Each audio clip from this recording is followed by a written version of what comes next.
So, Mick Morris, it's wonderful that you could come in and speak to us today. I think it's fair to say that Morris is one of the really great family historical companies in Rutherglen.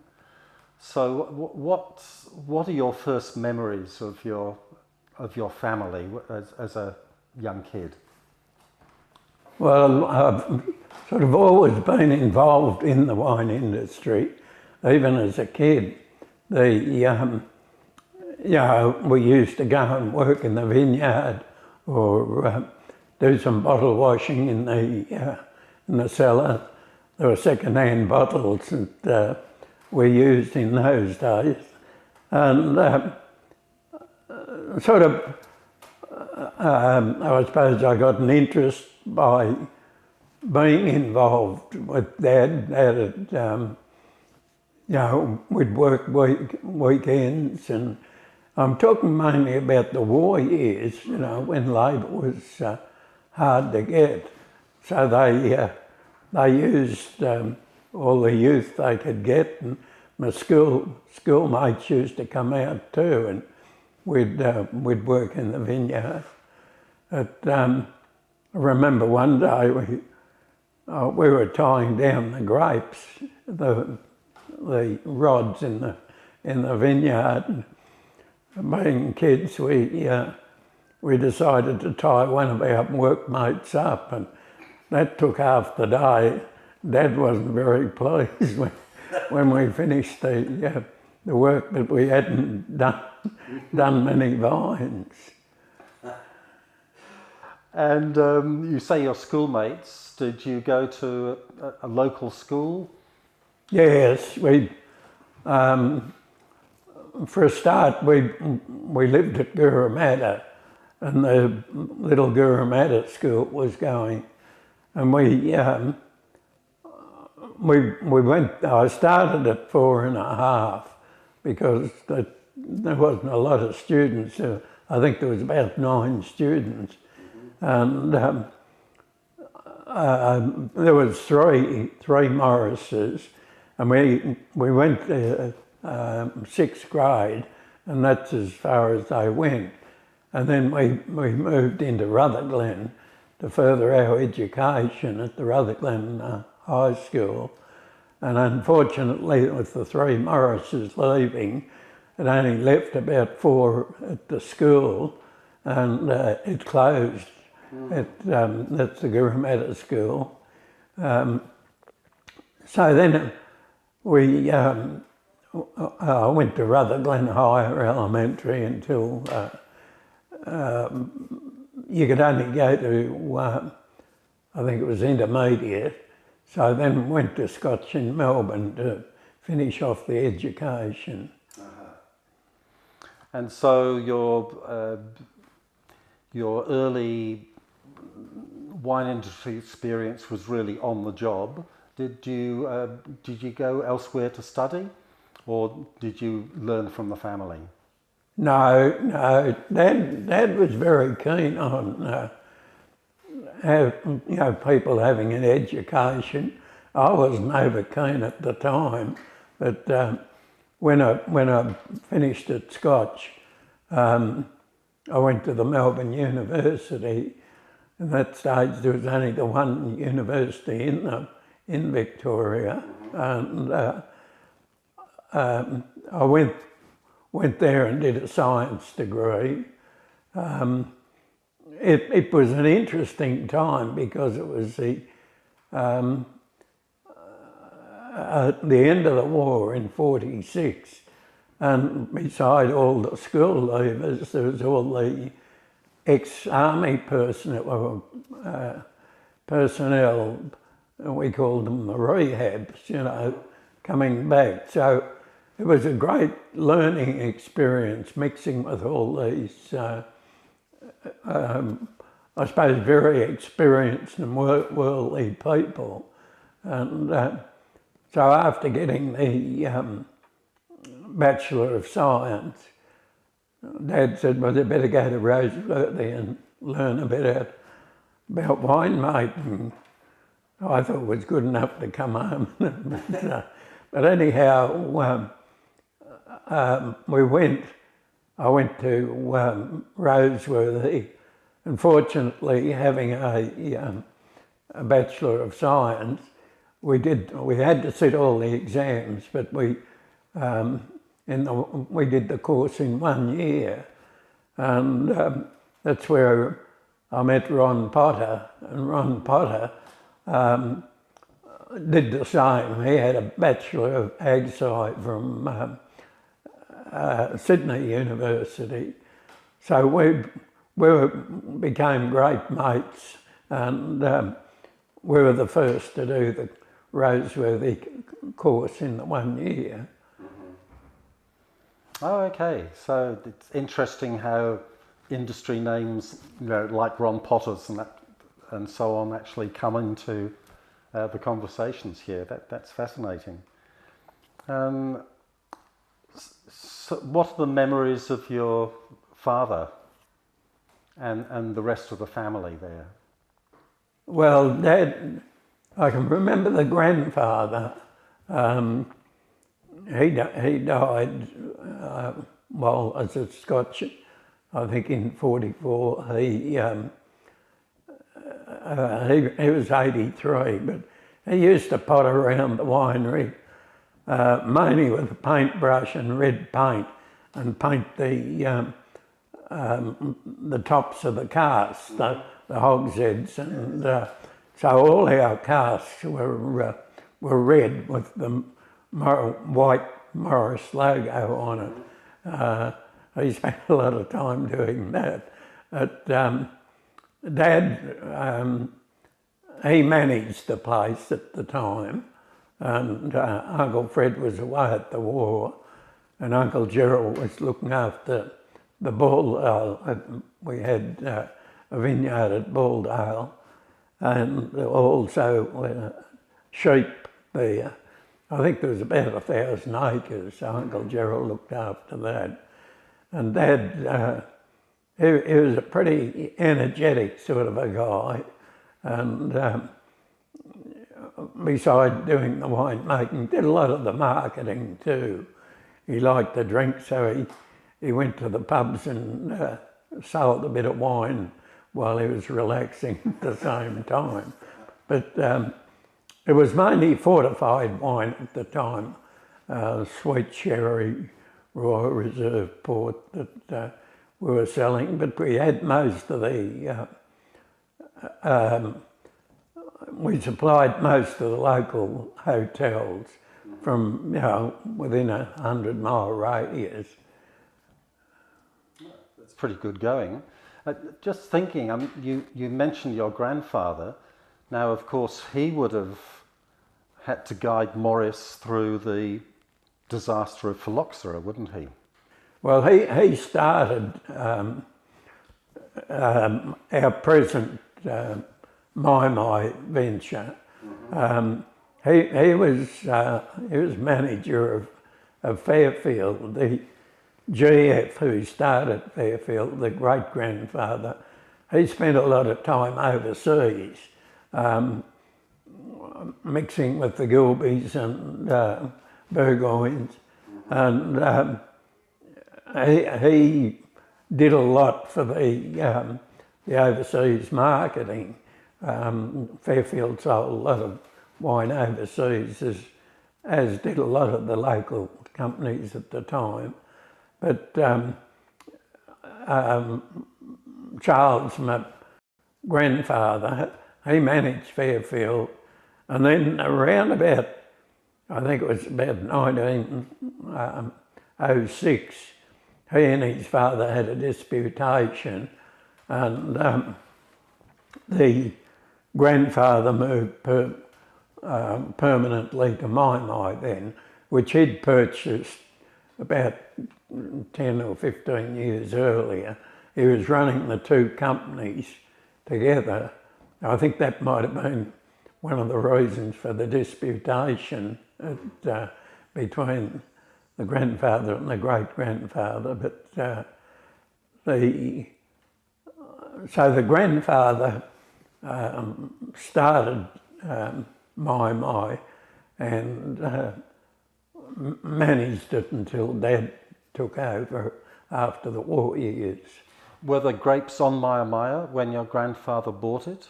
Yes, it was. I don't know. I think it might have had a bit of a miniature cellar, but he developed, and it was interesting in the at the time of the phylloxera, he'd read where in sandy soil phylloxera couldn't exist because it was a burrowing insect, and as it burrowed, the sand would fall in and smother it. So that's when he, I think about 1910, he purchased a vineyard at Baldale, which was in New South Wales and about 14 mile from my. And he purchased that and planted grapes on their own roots, and it worked well. They never got phylloxera. They got a few nematodes, but so that was the source of wine during the phylloxera years. That developed into about 300 acres. And it wasn't until Dad and his brother came back from the First World War, where they'd been in France fighting, and in 1920 they replanted my then. But so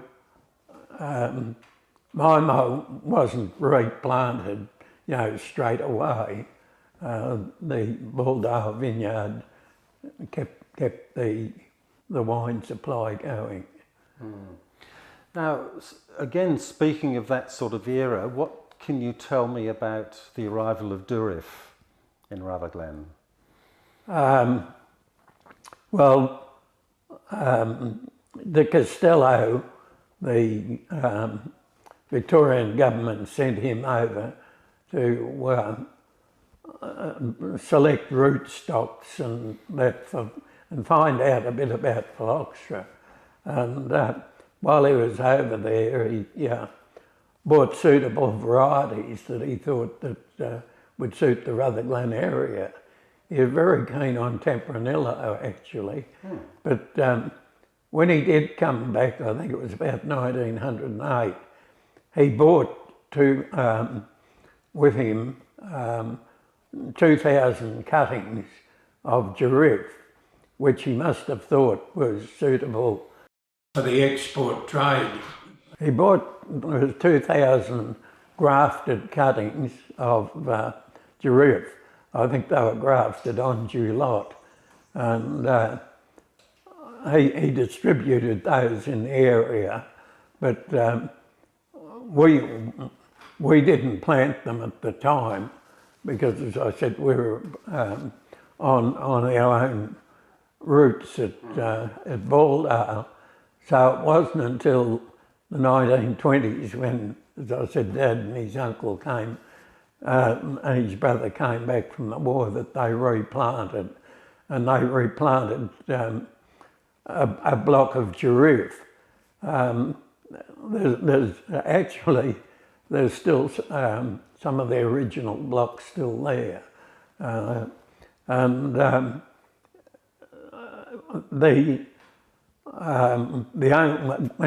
I came back in the 50s, there was only ourselves and Gayfers with the Durif variety, and it was mostly going into port at that stage because there wasn't a big sale for the dry red at that stage. And when I came back, I started turning the Durif into dry red, and it got a cult following, and that's where the Durif planting started from. So, what was the local wine industry like when you came back? Oh, it was, there was a lot more wineries. There was big wineries. There was Graham Brothers. There was Burgoyne's, and you know they had about 600 acres under vines. They weren't particularly productive. You know, I suppose the average tonnage per acre would be 1.5 tonne. There was we used to cultivate with ploughs in between the vines called a silage plough. The horses would drag them, but it didn't matter how careful you were, you'd always pull a few vines out. And of course, after 20 years, instead of having, say, 700 vines to the acre, you'd finish up with about 400 vines to the acre. So, and during the war years, you know, it was hard to get labour, so the vineyards were let go to a certain extent. There's a lot of grass in between, the couch grass. There was no herbicides. It was all cultivation at that stage, and the tractors were just starting to come in. We were still using horses, and we'd burn the cuttings. Now they just go and mulch them up and leave them there. But our understanding was if you burnt the cuttings, you got rid of all the diseases. But the attitudes have changed in the modern time. But there's more sprays used at the modern era. But there was Linnemans and Seppels. They were quite big players in the area, and it was you could say it was a thriving industry, but it wasn't particularly productive. And Burgoyne's decided to sell, Graham's decided to sell, Linnemans and Seppels moved out of the area. So they took a big slice of the vineyards and the winemaking side out. And there was virtually, in the early days, I suppose ourselves and All Saints, which were the bigger ones, but were reasonably small compared to the ones that are left. Right. And so how was Morris selling its wines when you came back from Roseworthy? Was there much of a cellar door trade, or was it going out in bulk? No. When I came back, there wasn't a cellar door trade, but I lived on the property, and there was the odd one had come in looking for wine. So I said to Dad and the uncle, if anyone comes in, can I work on a commission and sell wine? And I think I was on 5% commission, and that was, I'm talking about the start of about 56 when we were married and living there. And anyhow, it wasn't long before I built it up, and I was making too much on commission, so that was the start of the cellar door. People would bring their jars, we'd rinse them and refill them. They'd bring beer bottles and we'd refill them. It was mainly fortified wines, and we'd sell a few of our own label bottles, but at an early stage it was mainly refilling containers that they bought, stone jars, gallon jars, half-gallon jars. So we talked a bit about cellar door trade, and you were just saying you had good sales going into Albury, to Adams. To Adams, yes, because the migrants were there at the time.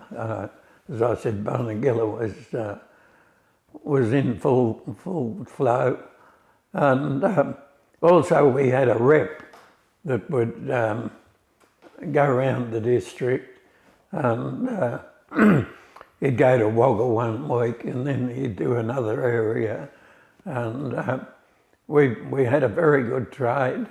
We'd have a truck full of wine going to the station or local deliveries at the time, and we would have had, I'd say, the majority of the fortified wine sales around the area at the time. The wine going to the migrant centre, was that fortified or was that table wine? Well, it was both, but we were selling mostly fortified because we weren't into the table wine that much. Okay.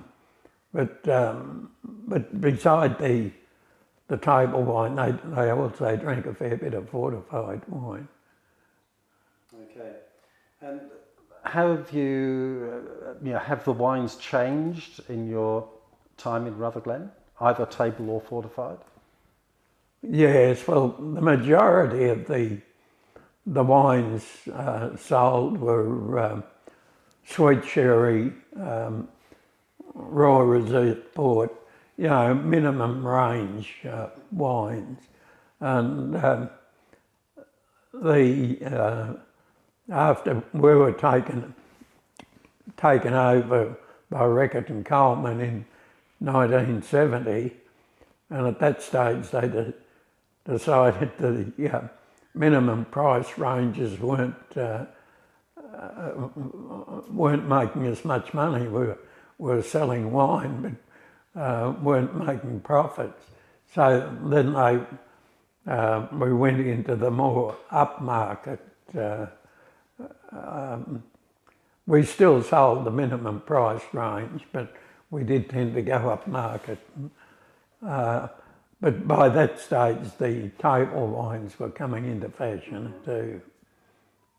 Okay.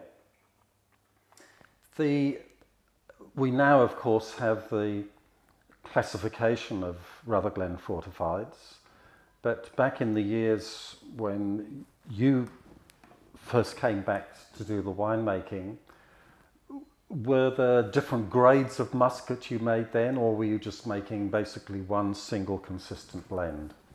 No, we made a different, I suppose, classification, but it just went on the price range. The higher the price, the better quality.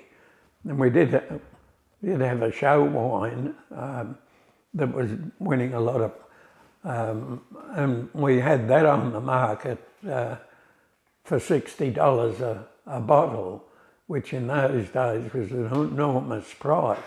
But we'd always sell, the odd bottle. We wouldn't be selling much, but we'd sell the odd bottle.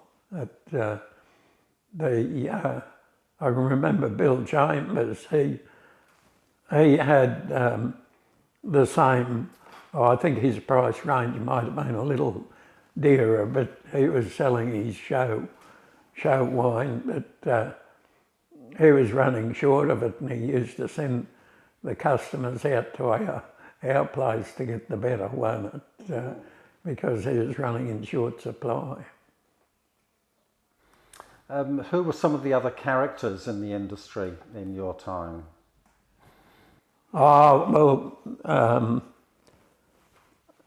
I think George Smith, Senior, would have been the greatest character. He always used to like to, he gave me a lot of advice, and he liked to talk to the young people and encourage them. He always said if he found you were making a bad wine, he'd pull you into gear because it was hurting the district. He never had to pull me into gear, fortunately, but he was a great source of information, and he was a great character. Another one was Woodruff from Seppels. He was a great winemaker, especially in the floor sherry. They used to make copious amounts of floor sherry out of Sultana, and they were very good floor sherries too. And they used to sell them under the Seppels label. And Ron Prince from Lindemans, he was a more stable character than the other two were. More stable? That's an interesting contrast. The others, Ron didn't mind his drink, but I think George and Woody drank really to excess. But that was the there wasn't the people coming to the cellar door at the stage. I can remember Sam Benwell in his book in Victorian Vineyards. I think he went to Mildura when he first started and said he was Sam Benwell and he'd like a look around. And the lass said, "Oh, well, the next tour will be at 2 o'clock and you can go on that." So Mildura got that much in his book. He came to the Rutherglen area and George Smith spent 3 days with him, telling him everything and showing him around. So, the Rutherglen district was fairly representative. But Barney Gehrig was another character. Barney wasn't as knowledgeable on wine. And when they first put out white Burgundies, Barney didn't believe there was a white Burgundy. He reckoned it was only the red Burgundy. And any time the district hosted a knowledgeable wine person, the first thing Barney would go up and say, "You ever seen a white Burgundy?" "Oh yes, you've seen quite a few of them." So Barney was then convinced. He put out his own white Burgundy after a while. But they were great characters, but they drank to excess because that was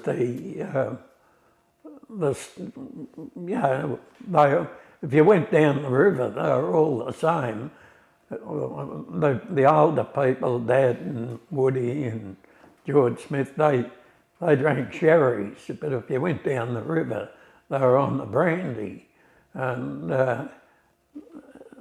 that was acceptable at that stage.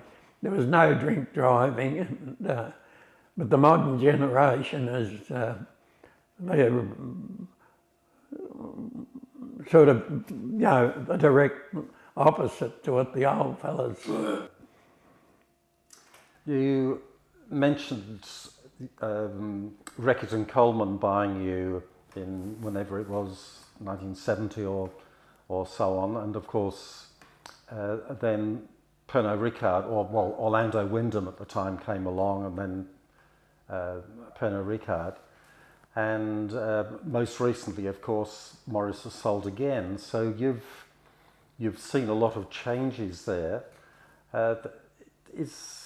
That must have presented some difficulties for you as well, in some respects. How did you feel about the company changing hands in that way? Well, the company was owned mostly by Dad and Uncle Fred. Rick and I Rick, who was Uncle Fred's son, myself had interest too that they'd given to us. But Uncle Fred wanted to get out and do his own thing. And at that stage, we didn't have enough money to buy him out. And rather than have friction, in the family, we decided if the right offer was made, we'd accept it. So anyhow, I had a schoolmate from Scotch College come up one day. Actually, he was an ex-captain of Scotch College, and I said, well, he visited, and I think he had an ulterior motive too, but I said, what are you in? And he said, I'm involved with Reckitt and Coleman. And I'd never heard of them, and I said, who's Reckitt and Coleman? And he said, well, open your cupboard door. We went into the kitchen, and there was Dettol and Pinoclean and Nugget and whatever. And they were involved in it, and I was quite impressed. But he said, we're looking to get into the wine industry. And I said, well, we're on the market for a prize. So then he went back and sent the product, wouldn't be the product manager, but the man that looks after the takeovers, and he had a look, and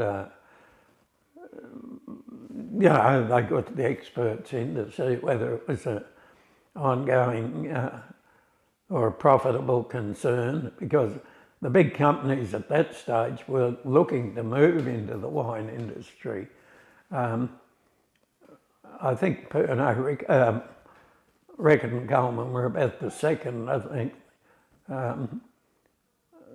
Somebody had bought, was it Rycroft and a few others down there, but there was a lot followed, with Dalgety, and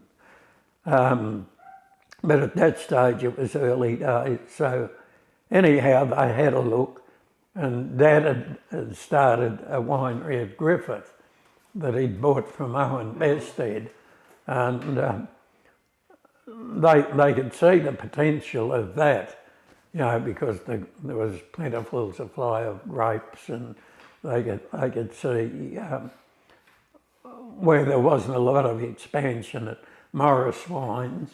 That was where the expansion was going to be. So they made an offer for the Griffith Winery, the Baldale Vineyard, and the Mymire Vineyard and Winery. And it was acceptable at that stage. I think from memory it was the whole box and canoodle was $500,000. The winery and the wine was valued at, I think, $310,000. When later on when they were trying to sell it, just Morris Wines, they were looking for 6 to 8 million or something. So values were fairly, it was good value at the time, but values were very, very low at that stage. But Reckitt and Coleman were a fantastic company to work for. They let us, they sent a manager down. He used to work from Sydney but come down periodically, and they let us, didn't interfere with the wine making at all. They were happy with that. They were more into the marketing. And it was a very good relation with Reckitt and Coleman. It was a Quaker company, so they were, they looked after their employees very well. I remember I didn't, when they were taking over, being a family company, I was virtually on the basic wage, and they said about, becoming the sort of winemaker manager, and how much do you want? And I said, well, I was looking more for fringe benefits, you know. We had the house out at the winery, looking for wood and milk and free wood and free milk and a few other things like that. And then I took a deep breath and said, no, I'd want $5,000 a year in a car. And the two bigwigs there looked at one another, and I thought, hell, I put my foot in it now. You know, as I said, I was on the basic wage, and they said, oh, I think we can give you $7,500 a year. I was elated, but they were extremely good company to work for. But then they sold to a management buyout, and who got a lot of money from the South Australian government, because they said, you know, we're keeping it in South Australia. No, this was mainly Orlando Wyndham. And then when Pernod Ricard, the French company, came along, they didn't bother keeping it in South Australia. They sold out to the French company. Yes, and of course now, most recently you have Casella, and but I think many people have thought, well, it's wonderful that David is still going to be there, and I think his son is getting involved as well. He's finished Roseworthy. Yes. He did a vintage at Rutherglen Estates. He's still he's working under David at the moment, and I think he's going to do a vintage up at Casellas, but I think they've he'll have to prove himself, but I think they're looking at him for the next generation. But they're we're very thankful for that they came along and took us over. It would have been, well, very disappointing for the family if the whole place had been sold up and carved up and nothing left. So what do you think your contribution to Rutherglen has been?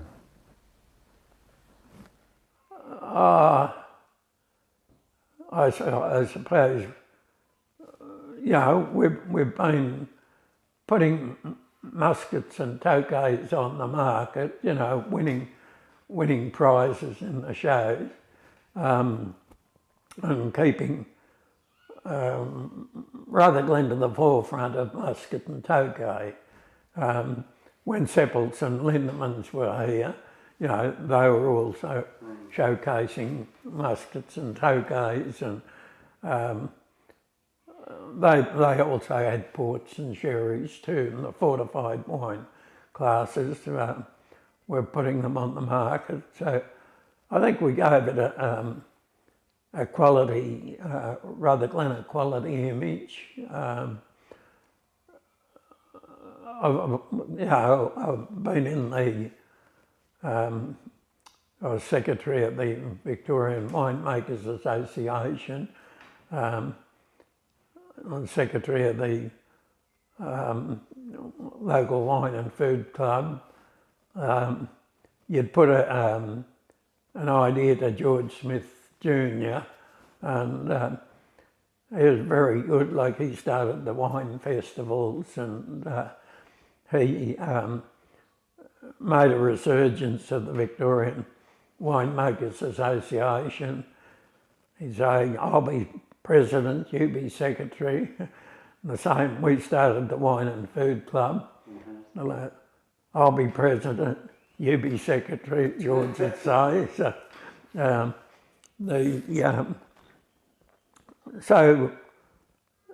I think keeping the image, we had a good public relations with the industry too. So, when we'd have any exhibition in Melbourne, we'd front and be highly involved in it. So there's a lot of made contributions, but I've made a small contribution too. It's pretty impressive though. And what are your hopes for Rutherglen in the future? Well, it's been a leader in the industry as far as tourism going. We started the wine and food, it started in the wine festival.